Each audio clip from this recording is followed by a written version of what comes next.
কোথায় গেলাম সবার তো একটু কৌতূহল হচ্ছে। আমি কোথায় গেলাম বলো তো? পুরীতে। এবার আমরা ওখান থেকে চলে গেলাম, আমাদের হোটেল বুক করা ছিল, হোটেলে চলে গেলাম। হোটেলে গিয়ে এবার 3 জন মিলে কেমন চা খেতে লেগেছে শুধু দেখো, আর ফোন দেখছে আর চা খাচ্ছে।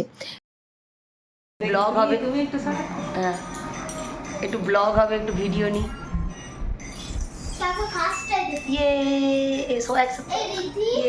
তারপরে ওখান থেকে আমরা চলে গেলাম খাওয়া দাওয়া করতে।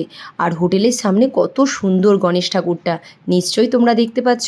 তারপরে সেখানে খেয়ে নিরামিষ খেলাম, যেহেতু সেদিন সোমবার ছিল।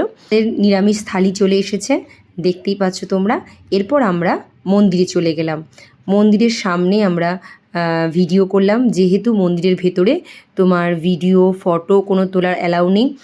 জুতো আর ফোন দুটোই হচ্ছে বাইরে জমা দিয়ে তারপরে মন্দিরের ভেতরে ঢুকলাম। আর সত্যি কথা বলতে কি দারুণ দেখলাম জগন্নাথ দেবকে, জগন্নাথ বলরাম সুভদ্রা অনেকবার দেখলাম, অত ভিড়ের মধ্যেও দারুণভাবে দর্শন করেছি।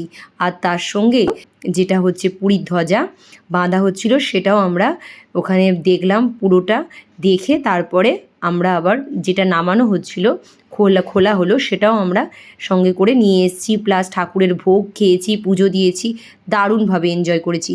এরপর আমরা কি করলাম সেটা তোমাদেরকে নেক্সট ভিডিওতে দেখাবো। আপাতত বাই বাই।